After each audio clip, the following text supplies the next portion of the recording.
अस्सलाम वालेकुम। आप देख रहे हैं हमारे YouTube channel online future learning institute of skills कि हमारे टॉपिक की लास्ट वीडियो है और मैं चलते हैं अपने लैपटॉप की स्क्रीन के अंदर और शुरू करते हैं। अब मैं अपने लैपटॉप की स्क्रीन के अंदर आ चुका हूं और यहाँ पर देखें आप, ये हमारा लास्ट टॉपिक है slide show review and view. सारे हमारे जो है इसके अंदर क्लियर करूंगा मैं आप लोगों को और इसको जो है हम लोग कंप्लीट कर देंगे आज ही। पावर पॉइंट में चलते हैं और हमारा जो टूल है आज स्लाइड शो, रिव्यू और व्यू, ये तीनों ऑप्शन मैं आप लोगों को क्लियर कर दूंगा। इसमें से बहुत से ऑप्शन आप लोगों को तकरीबन पता है क्योंकि हम लोगों ने पढ़ चुके हैं पहले। सबसे पहले जो है हमारा जो है स्लाइड शो है कि स्लाइड्स को किस लेवल पे शो करना है। हमने बिगिनिंग शो करना है, फ्रॉम करंट स्लाइड को शो करना है, प्रेजेंटेशन ऑनलाइन शो करनी है, स्लाइड्स ऑनलाइन शो करनी है। पहले बिगिनिंग पे करता हूँ क्लिक। नॉर्मली क्लिक किया, बिगिनिंग आना शुरू हो गया ऑटोमेटिकली जो है ना। क्लिक कर रहा हूँ और आ रहा है नेक्स्ट नेक्स्ट, ठीक है।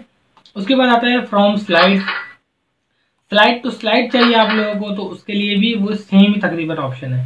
प्रेजेंट ऑनलाइन पे क्लिक करता हूँ तो ऑनलाइन डायरेक्टली नेट से कनेक्टेड हो जाएगा और ऑनलाइन चलेगा। ये हमें नीड नहीं है, इसकी जरूरत नहीं है। उसके बाद कस्टम, इसको भी छोड़ दें आप। अप स्लाइड, ये कुछ सेटिंग्स है इसकी जो कि ऑटो डिफॉल्ट सेटिंग हुई हुई है, हम लोगों को छेड़ने की जरूरत नहीं है, नीड नहीं है, डिफॉल्ट सेट हुई हुई है, ठीक है। इसको आप छोड़ दें। हाइड स्लाइड, हाँ अगर कोई स्लाइड आपने हाइड करनी है, जैसे लाइक आप 2 नंबर की स्लाइड मैंने हाइड की, नहीं 2 नंबर तो पता ही नहीं लगेगा, इसको अनहाइड करो। लास्ट वाली मैंने हाइड की है, ये मैंने हाइड कर दी। अब मैं चलता हूँ और स्लाइड्स को चेक करता हूँ। अब लास्ट वाली आप लोग याद कर लें, लास्ट वाली स्लाइड शो नहीं होनी चाहिए, खत्म।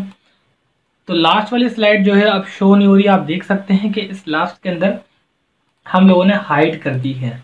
उसके बाद अब इसका टाइम है, टाइमर अगर आप देख सकते हैं तो टाइमर यहाँ चल रहा है। अगर आपने टाइमर ऑन करना है तो टाइमर ऑन कर दें तो रिकॉर्डिंग ऑन हो जाती है इसकी, जो कि आप लोग पढ़ाते जाएंगे बताते जाएंगे, उसकी रिकॉर्डिंग चलती रहेगी। उसके बाद चलते हैं हम लोग प्ले, नेरो, यूज टाइमर या मीडिया कंट्रोल। अगर आप लोग ये चीज़ें चाहिए तो ऑन कर दें, अदरवाइज ये आप ऑफ कर दें, ठीक है। उसके बाद चलते हैं हम लोग नेक्स्ट रिव्यू के अंदर। रिव्यू के अंदर ये तकरीबन स्पेलिंग ये बता चुका हूँ, ट्रांसलेट बता चुका हूँ, कमेंट्स बता चुका हूँ, कंपेयर बता चुका हूँ, लिंक स्टार्ट लिंकिंग, ये कोई नया ऑप्शन उन्होंने ऐड किया। हाँ, इसमें अगर आप कोई लिंक करना चाहते हैं, कुछ मैनुअली टाइप करना चाहते हैं, बेहतरीन टूल दिया है इन्होंने, मार्कर वगैरह दिया है। इसके अंदर आप कुछ भी डेटा लिख सकते हैं, कलर दे सकते हैं, हर एक चीज़ दे सकते हैं और टाइप कर सकते हैं, ठीक है। उसके बाद लेसो टूल भी दिया गया है इन्होंने। उसके बाद इरेजर भी दिया गया है इन्होंने, हाईलाइट भी दिया है और पेन भी दिया है, ठीक है। ये आप लोगों ने खुद से इस्तेमाल करना है पेन, और इस रिव्यू के अंदर जाके इन्होंने ये पेन का ऑप्शन दिया है और ये काम कर रहा है, ठीक है। तो अब चलते हैं, इसको डोंट सेव करते हैं, इसको ओपन करते हैं अगेन। ओपन करने के बाद मैं आप लोगों को दिखा देता हूँ।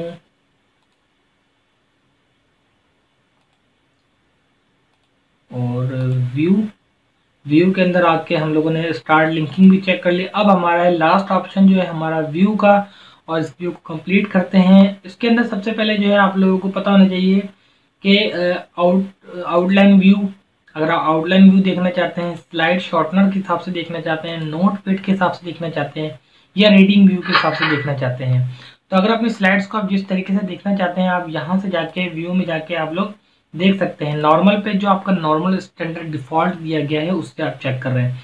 रोलर्स ऑन करने हैं आपने, साइडों वाले ये देख सकते हैं आप, ऑन कर लें। ग्रिड लाइन ऑन करनी है, ऑन कर लें। गाइडलाइन, ये जो इसकी गाइडलाइन है वो ऑन करनी है, ऑन कर लें, ऑफ कर लें, आपकी मर्जी है। नोट, नोट ऑन ऑफ है, यहाँ पर है वो। उसके बाद यहाँ आ जाता है जी, जूम इन जूम आउट, ये मैं आप लोगों को पिछली वीडियो में बता चुका हूँ। यहाँ से जूम इन आउट हो जाता है, ये फिट टू विंडो, फिट हो जाता है पूरी विंडो पे। उसके बाद कलर्स हैं इसके अंदर, ये कलर सारे कलर्स हैं। अगर ब्लैक एंड वाइट रखना चाहते हैं ब्लैक एंड वाइट रखें, फिल रखना चाहते हैं फिल रखें। अगर आपको कलर, बहुत से कलर देने हैं तो आप नॉर्मल कलर्स पे रख दें इसको, आपकी मर्जी है जिस पे आप रखना चाहें। उसके बाद विंडो, न्यू विंडो पे जाना चाहते हैं, नॉर्मली न्यू क्लिक करेंगे, न्यू विंडो मतलब 2 बार ही देख सकते हैं आप खुल गया है। उसके बाद अरेंज ऑल ये आप छोड़ दें, मूव स्प्लिट छोड़ दें, मैक्रोस छोड़ दें, और ये 1 या 2 कोई भी प्रेजेंटेशन आपने खोलनी है तो आप यहाँ से खोल सकते हैं। तो आज की इस वीडियो के अंदर हम लोगों ने पावर पॉइंट कंप्लीट कर लिया, बिल्कुल खत्म कर दिया। अगर आप लोगों का कोई सवाल है तो आप लोग मुझे ज़रूर कमेंट्स करें। तो मिलते हैं नेक्स्ट वीडियो के अंदर और नेक्स्ट टॉपिक के अंदर। अल्लाह हाफिज़, बाय बाय।